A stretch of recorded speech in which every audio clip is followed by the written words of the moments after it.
¿Quién es el Espíritu Santo? ¿Es una fuerza, una energía, un poder o es Dios? ¿Qué hace el Espíritu Santo? ¿Milagros? ¿Hace que las personas puedan hablar en lenguas? ¿Cuál es su función específicamente? Está comenzando tu programa de Biblia Fácil. Y el tema de hoy es sobre lo que Jesús enseñó acerca de quién es el Espíritu Santo. Estoy con Biblia en mano. ¿Tú estás preparado? Seguramente. Un abrazo para ti que estás viendo este programa a través de la TV, a través del Facebook, a través de YouTube, de cualquier otro medio. Gracias por estar conectado. No es casualidad que hoy estés allí enganchado en este programa. Estamos listos para iniciar un tema sumamente importante que tiene que ver con nuestra experiencia, con nuestra vida, con nuestra salvación. Así que esto es de vida o muerte. Por eso quédate allí, agradecemos tus comentarios también y gracias por estar siempre esperando cada semana tu estudio bíblico semanal, Biblia Fácil. Estoy aquí junto a amigos que cada semana también disfrutamos no solamente de la compañía, sino también del momento maravilloso donde juntos compartimos preguntas, experiencias, pero un propósito que nos une es de poder fundamentar nuestras creencias en la palabra de Dios. ¿Estamos listos para iniciar hoy? ¿Sí? Hoy vamos a hablar acerca de el Espíritu Santo. ¿Quién es el Espíritu Santo? Se habla de que existe un solo Dios. Se habla sobre el Padre, se habla sobre el Hijo, porque de tal manera amó Dios al mundo que dio a su Hijo unigénito. ¿Y dónde está el Espíritu Santo? ¿Quién es Él? Algunos relacionan al Espíritu Santo con una fuerza, una energía, un poder. Génesis es el libro de los orígenes, el libro de los comienzos. Génesis en sí, la palabra hebrea es Bereshit, que significa principio, el origen de todo. En el primer capítulo, en el versículo 4, encontramos la siguiente expresión. Vamos a Génesis versículo 2. Claudia, tienes el texto. ¿Puedes leer? Toma el micrófono, por favor. Fueron pues acabados los cielos y la tierra. No, capítulo 1, versículo 2. Ahí está. Y la tierra estaba desordenada y vacía, y las tinieblas estaban sobre la faz del abismo, y el Espíritu de Dios se movía sobre la faz de las aguas. ¿Quién aparece en el segundo versículo del primer libro de la Biblia? El Espíritu. Cuando vamos al versículo 26 del capítulo 1, una vez más encontramos, y dijo Dios, hagamos al hombre. ¿Por qué la expresión hagamos? Si Dios estaba solo, Él pudo haber dicho hago al hombre. La expresión hagamos da la idea clara de que quienes participaron en la creación estaban los tres, el Padre, el Hijo y el Espíritu Santo. La pregunta es, ¿dónde aparece Jesús? Se menciona el Espíritu. ¿Y dónde está Jesús? Cuando vamos a Juan, capítulo 1, miren, Juan, capítulo 1, versículo 1, nos habla de que Jesús estaba en la creación. Juan 1:1. En el principio era el verbo estaba con Dios y el verbo era Dios. Este estaba en el principio, ¿con quién? Con Dios. Cuando se habla del principio, ¿de qué está hablando? Génesis capítulo 1, de un principio, ¿correcto? Y dice así el versículo 3. Todas las cosas por medio de Él fueron hechas y sin Él nada de lo que ha sido hecho fue hecho. ¿Quién es el verbo? Jesús. Entonces, ¿quiénes estaban en la creación? El Padre, el Hijo y el Espíritu. Cuando vamos al último libro de la Biblia, vamos a Apocalipsis, capítulo 1. Una vez más encontramos al Espíritu Santo, al Padre y al Hijo. Apocalipsis, último libro de la Biblia.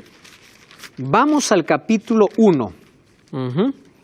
Vamos a leer el versículo 4. Juan a las 7 iglesias que están en Asia, gracia y paz a vosotros. Miren lo que dice, de aquel que es, que era y que ha de venir, haciendo referencia al Padre. Cuando vemos el libro de Apocalipsis, vemos que esta referencia este texto se hace referencia al Padre. Y de los 7 espíritus, la palabra 7 en profecía es perfección.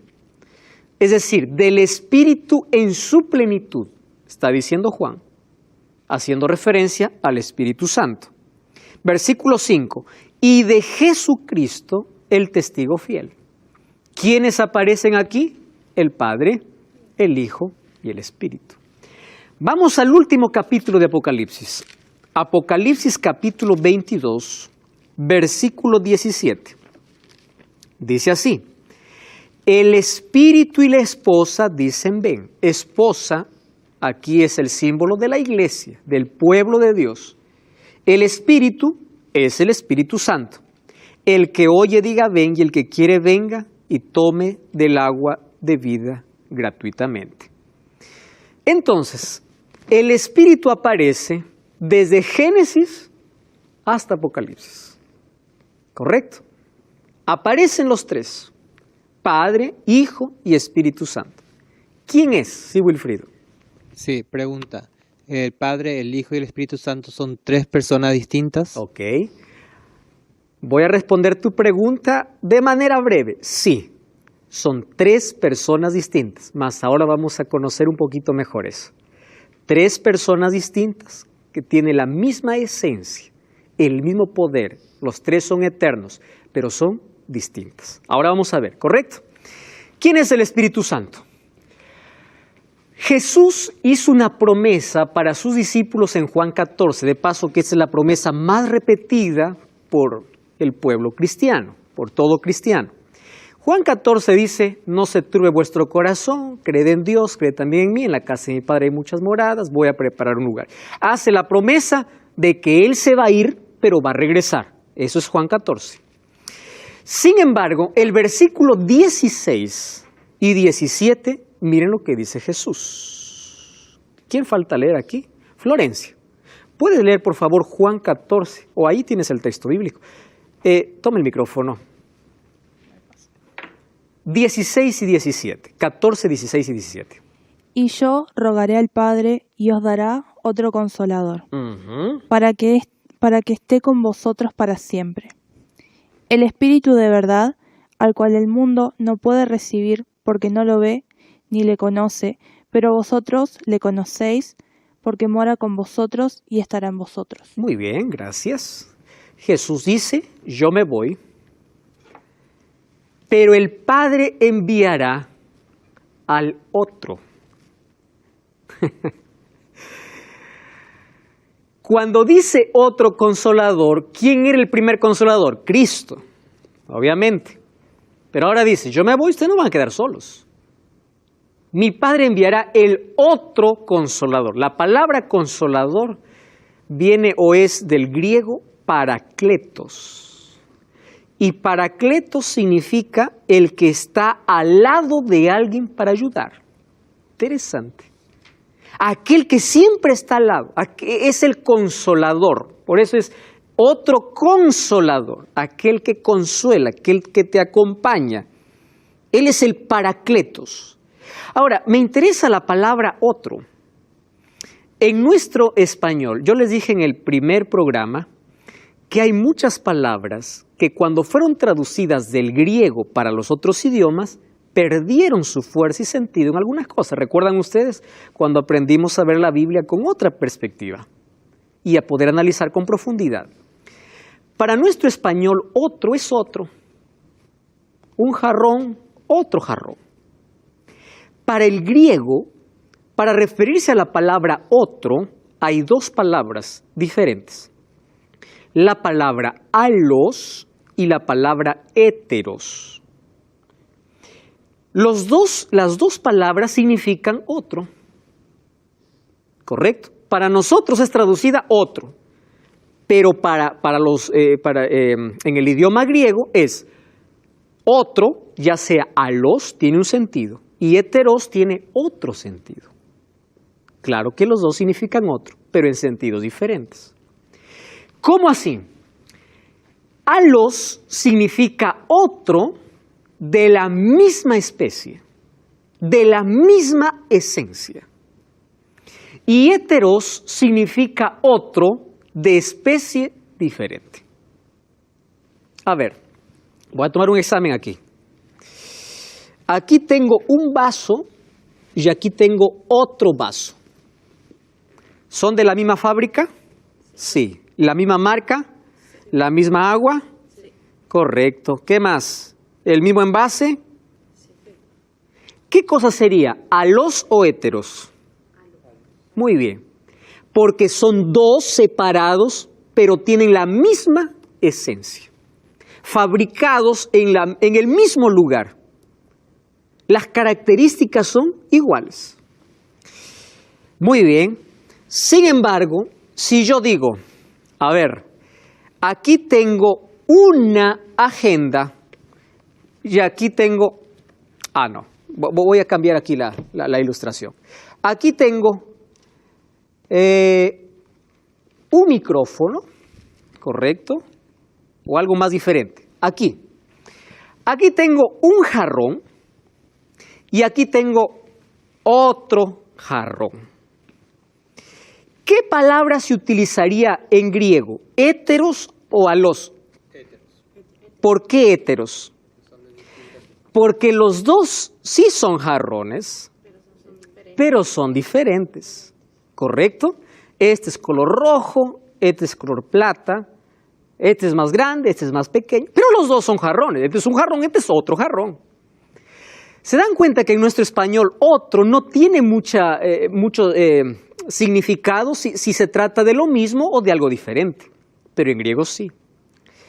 La palabra que Jesús usó para otro consolador no fue la palabra héteros, fue la palabra alos. La mayor evidencia está en Hechos capítulo 5. Vamos a Hechos, ¿sí?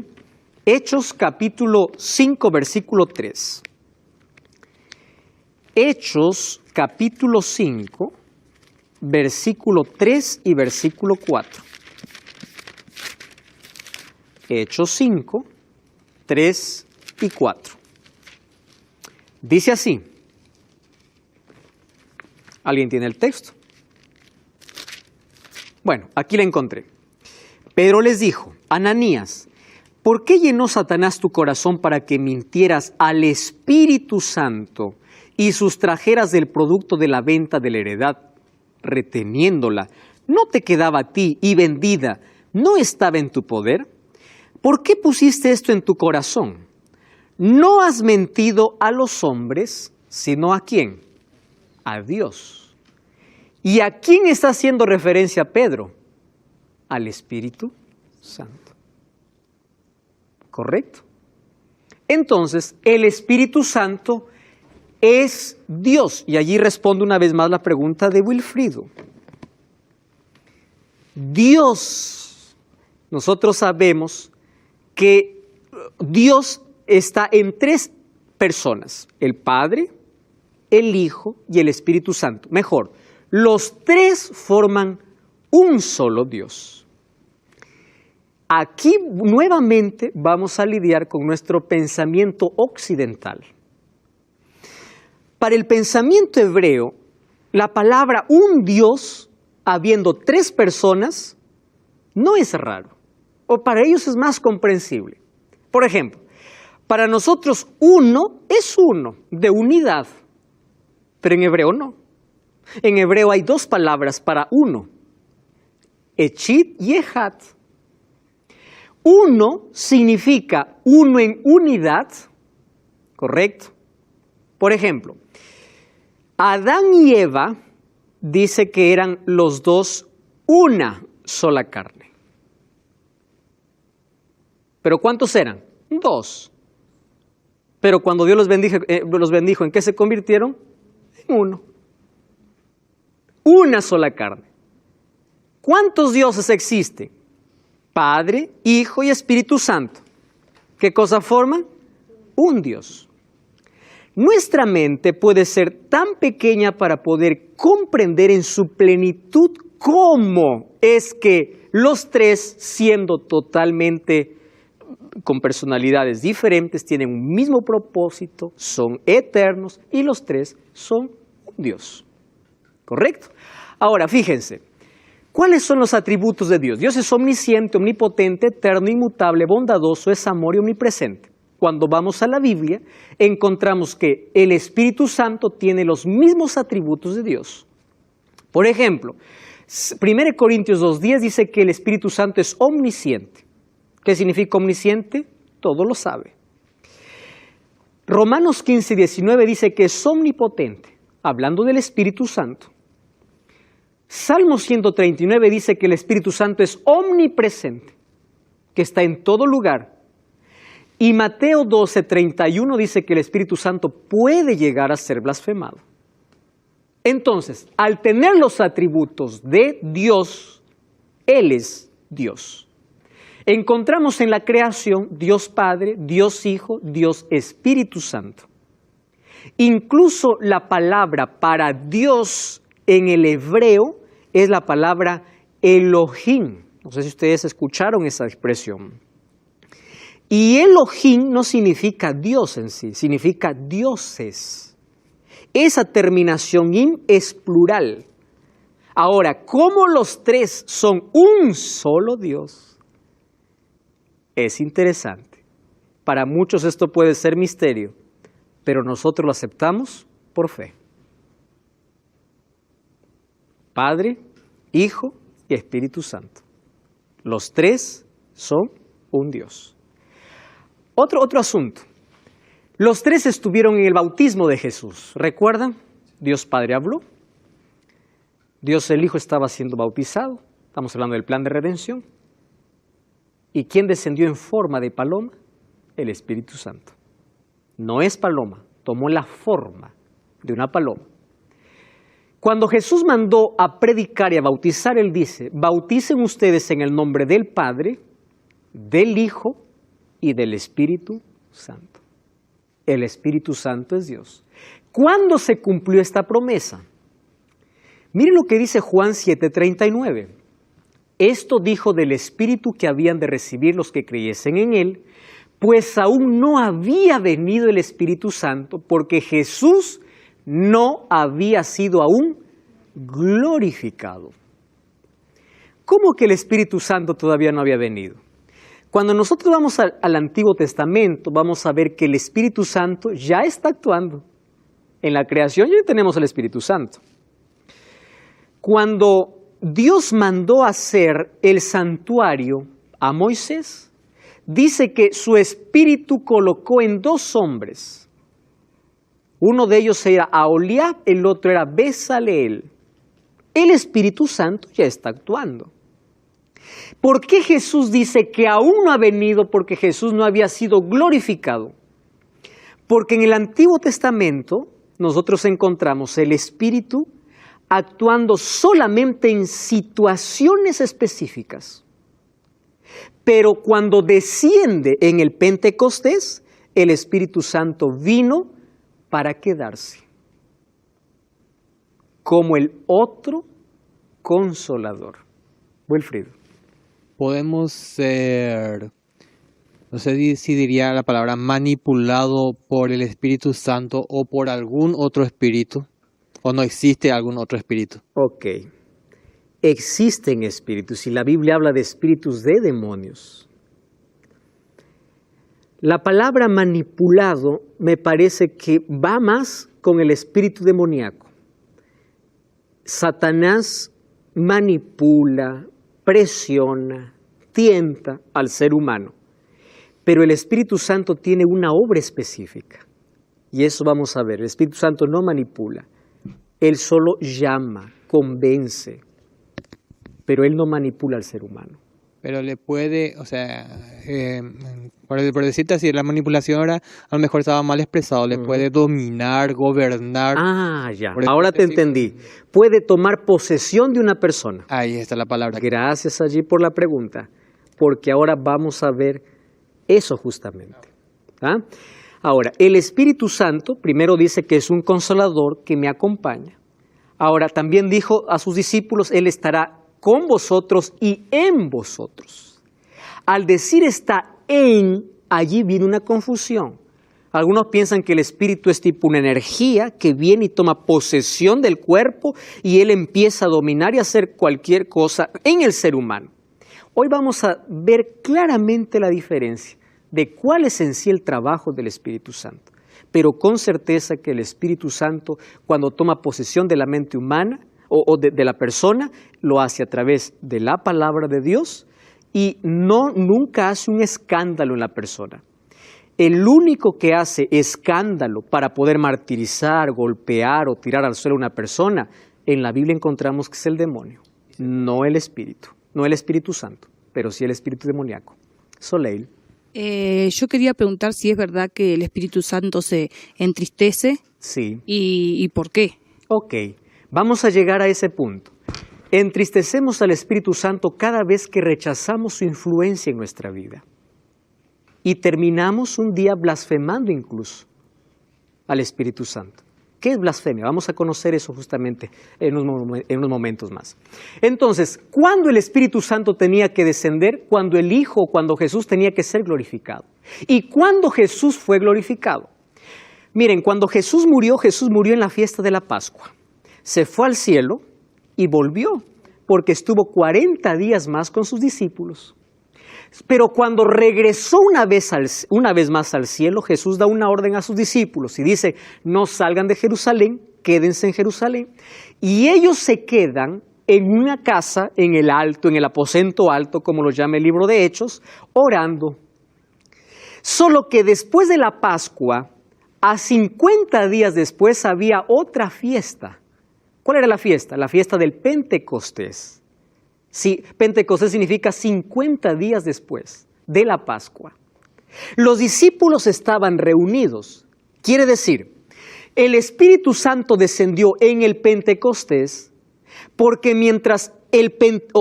cuando ocurrió el Pentecostés en la tierra, significa que Jesús fue glorificado en el cielo. ¿Cuándo ocurrió esa glorificación? Cuando Jesús regresó al cielo, cuando vamos a Apocalipsis capítulo 4 y capítulo 5, encontramos una ceremonia de celebración. Dice, digno es el Cordero, por tu sangre nos redimiste. Ahí están los 24 ancianos, están 4 seres vivientes, están los ángeles, están los querubines, dice, y todos se postran delante de él. Quiere decir que cuando Jesús llega al cielo después de haber muerto en la cruz y rescatado al ser humano, en el cielo hay una bienvenida de celebración. Es el momento de la glorificación del Hijo. Y cuando vamos a Apocalipsis capítulos 5 y 6, dice que nadie era digno de tomar un rollo. Y Juan dice, yo me entristecé mucho. Y alguien me dice, no llores, porque el león de la tribu de Judá, haciendo referencia a Jesús, él es digno. Y dice que él tiene autoridad para poder tener o abrir aquel rollo. ¿El rollo qué significa? Autoridad sobre la historia de la humanidad. Es decir, en el cielo se hizo un acto de celebración, donde al Hijo le es entregado la autoridad de poder juzgar al mundo. Cuando terminó la glorificación en el cielo, el Espíritu Santo bajó a la tierra, tomando como base Apocalipsis 4, 5 y 6. Ahora, el libro de Salmos 24 dice, miren, esto fue una profecía que se escribió. Cuando Jesús entró al cielo, millares y millares de ángeles hicieron escolta para su entrada. Y allí dice, alzado puertas vuestras cabezas, alzado vosotras puertas eternas, entrará el Rey de Gloria. Un grupo decía, ¿quién es el Rey de Gloria? Y el otro grupo respondía, Jehová el fuerte, el valiente, el poderoso en batalla. Otra vez un canto, alzado puertas vuestras cabezas, alzaos vosotras puertas eternas, entrará el Rey de Gloria. ¿Quién es el Rey de Gloria? Está hablando de qué? De la entrada triunfal de Jesús al cielo después de su sacrificio en la cruz. Y en el Pentecostés, ¿qué cosa sucede? El cumplimiento de la promesa. ¿Y en qué consiste el cumplimiento de la promesa? Cuando los discípulos estaban reunidos, desciende ¿quién? el Espíritu Santo. Ahora ya no en forma de paloma. ¿Qué forma toma? Dice que parece leguas de fuego. No dice que era, parecido. Y apareció allí en la cabeza de todos ellos. Versículo Hechos capítulo 2 dice, y fueron todos llenos del Espíritu Santo y comenzaron a hablar en otras lenguas según el Espíritu les daba que hablasen. Entonces, la primera manifestación del Espíritu Santo en el Pentecostés fue un acto sobrenatural, haciendo que todos los que estaban allí orando, al recibir el Espíritu, estamos de regreso. Esto es Biblia Fácil. Ya sabes que preparamos un curso con toda la temática de esta temporada. El curso se llama Enseñanzas de Jesús. Solicítalo ahora. Sí, en este momento, envíanos un WhatsApp al +5512 9810 1460. El curso es totalmente gratis. Te llegará en formato físico si vives en Sudamérica, fuera de Sudamérica en formato digital. Pero acompáñanos con tu curso en mano esta temporada. Hoy estamos hablando sobre el Espíritu Santo. Dijimos que cuando el Espíritu Santo descendió, entonces los discípulos empezaron a hablar en otras lenguas. Amigos, ahora vamos a hablar un poquito sobre este asunto de hablar en otras lenguas. Abran sus Biblias, ¿sí? Vamos a Hechos capítulo 2, porque hoy es un asunto que trae confusión incluso para muchas personas.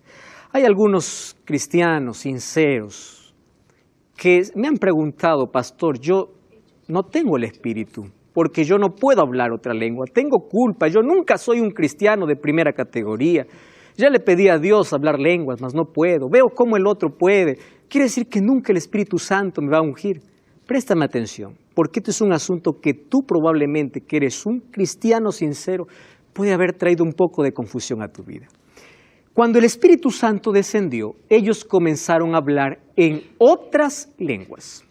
Otra vez, para poder profundizar nuestro estudio, tenemos que correr al contexto, como hemos aprendido en el primer capítulo, y a ir incluso a los idiomas originales. Miren, la palabra lenguas en griego es la palabra glosa, ¿correcto?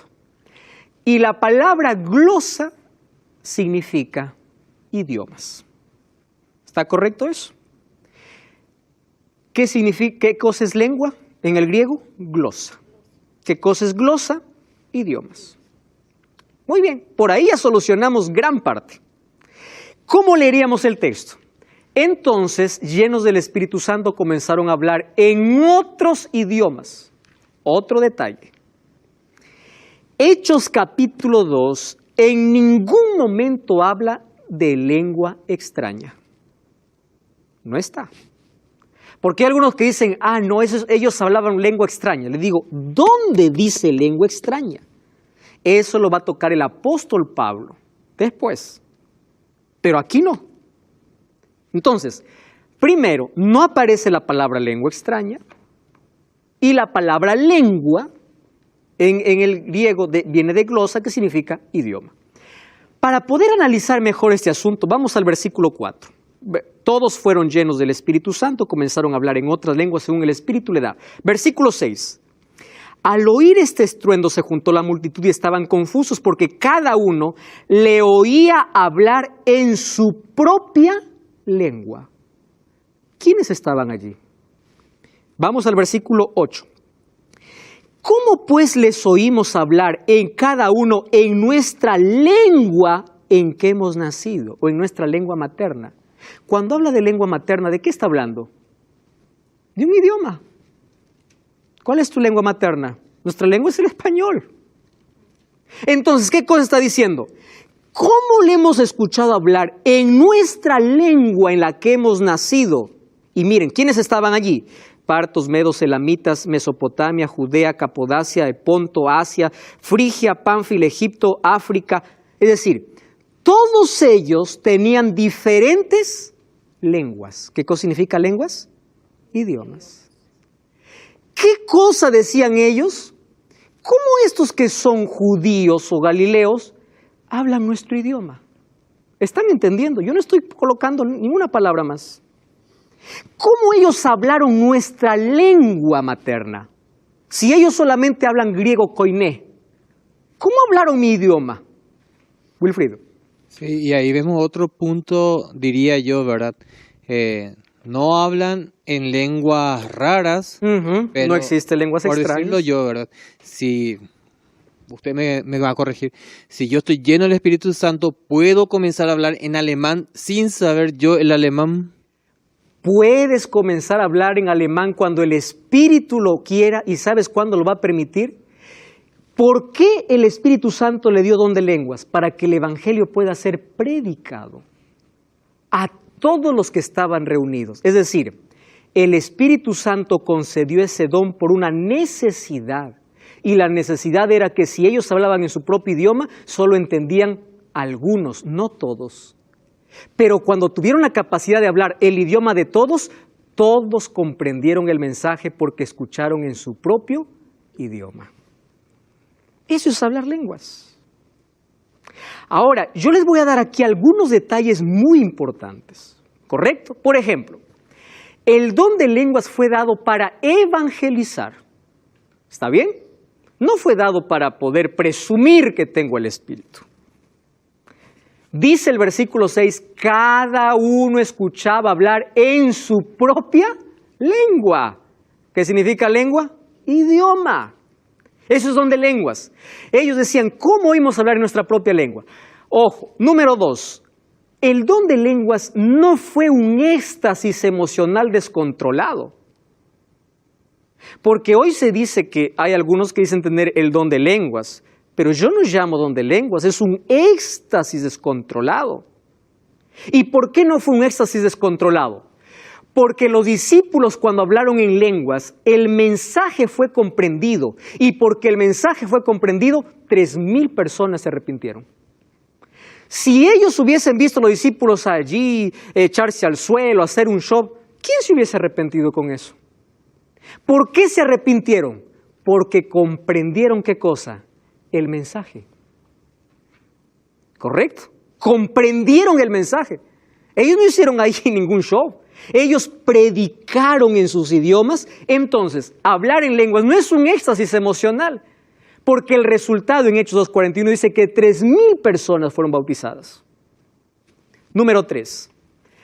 Pablo hablaba sobre el don de lenguas y Pablo da lindos consejos. Vamos al apóstol Pablo. Primera de Corintios capítulo 14 es un capítulo extraordinario. Vamos al versículo 18. Dice así, doy gracias a Dios que hablo en lenguas más que todos. Ustedes saben que Pablo era políglota, ¿no? Pero en la iglesia, dice Pablo, prefiero hablar 5 palabras con mi entendimiento para enseñar que 10,000 palabras en lenguas desconocidas. ¿De qué está hablando? De un comportamiento ¿dónde? En la iglesia.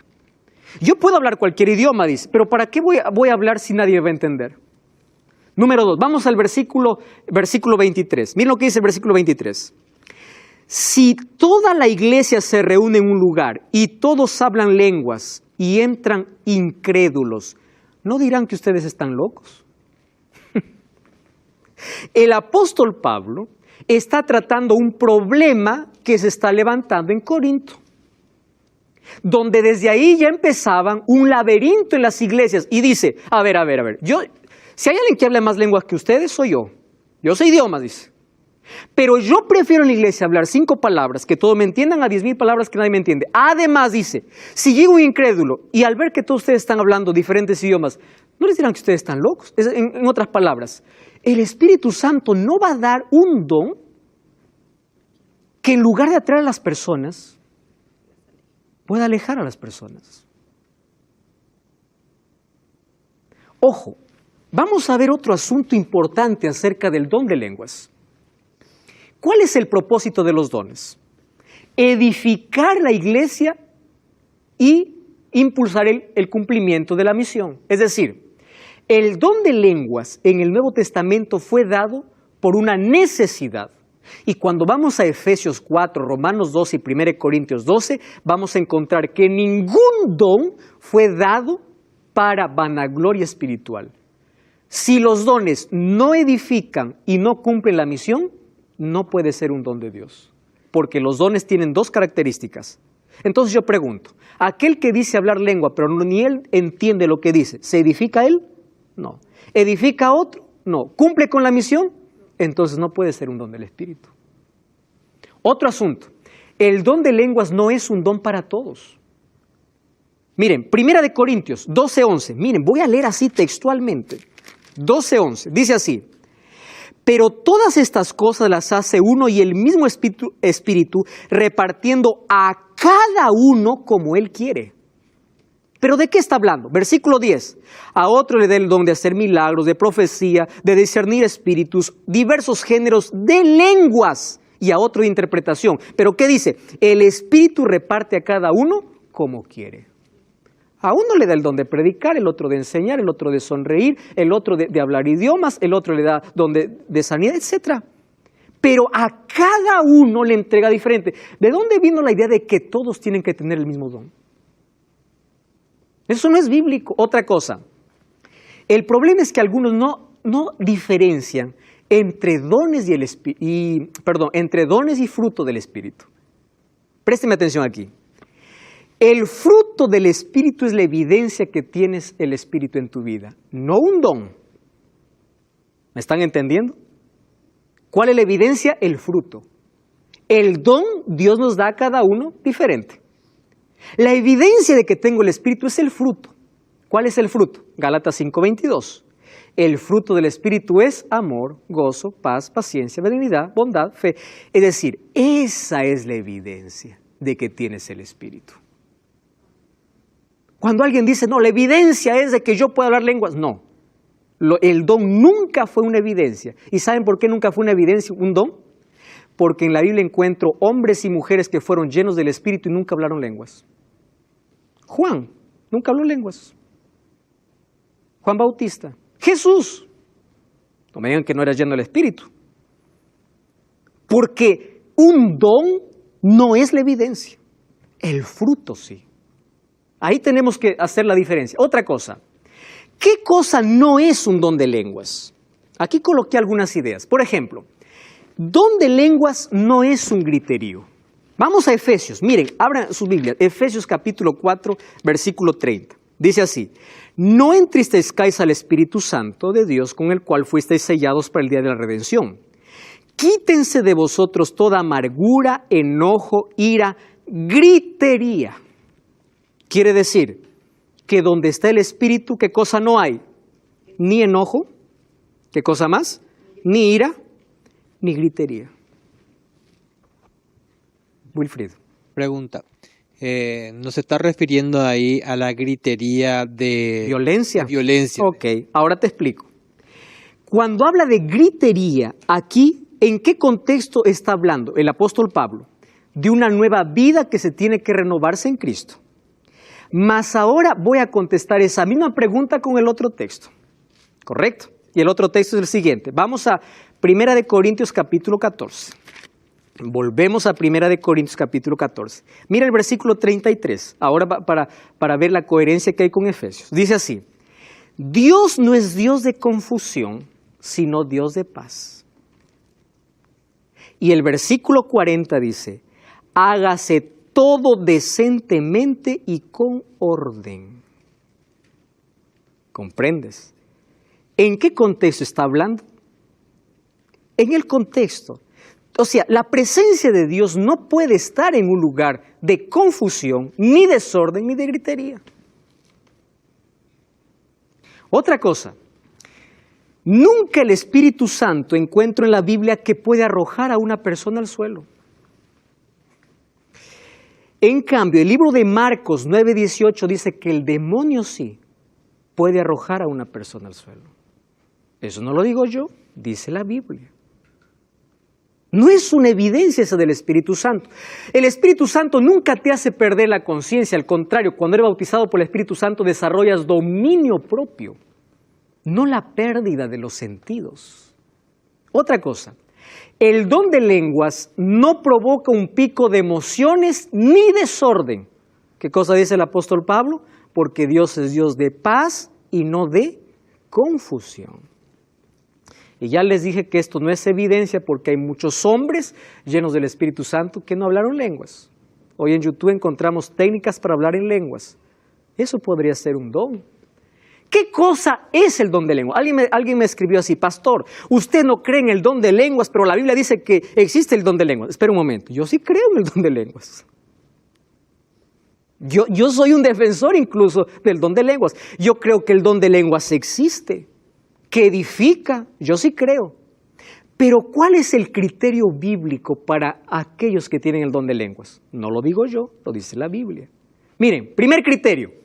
Vamos allí a 1 Corintios 14, 27. Miren lo que dice el apóstol Pablo a respecto de aquellos que hablan lengua. 1 Corintios, capítulo 14, versículo 27. Dice así: si alguien habla en lengua extraña, que sean 2 o máximo 3 y por turno, pero que haya un intérprete. Pero ¿cómo vas a interpretar si ni siquiera tú sabes lo que estás diciendo? ¿Están entendiendo? Esto es un concepto bíblico. No dice todos empiecen a hablar, dice 2, máximo 3. Yo creo en el don de lenguas. Cuando alguien empieza a hablar en lenguas, 1, 2, de manera sucesiva, y hay alguien que interpreta y dice, él está diciendo lo siguiente. Porque lo que está hablando, ¿qué cosa es? Un idioma. Número 2. Debe haber traductor, eso ya dijo el texto, ¿verdad? A alguien que lo interprete. Número 3, debe ser entendido, claro, porque cuando el Espíritu Santo se derramó y los discípulos hablaron lenguas, ¿quiénes lo entendieron? Todos.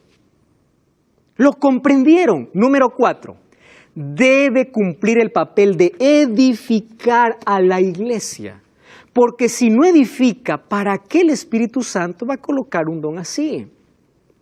Por eso es que hemos rebajado incluso al Espíritu Santo solamente a lenguas.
Milagros. Amigos, ustedes saben, yo les voy a contar un poquito la historia de cómo apareció el don extraño de lenguas que algunas iglesias practican. Miren, el culto evangélico pentecostal tuvo un origen a inicios del siglo XX. ¿Saben dónde inició? En la calle de la ciudad de Los Ángeles, Azusa. Incluso se llamó el reavivamiento espiritual de Azusa. Un hombre...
llamado William Seymour.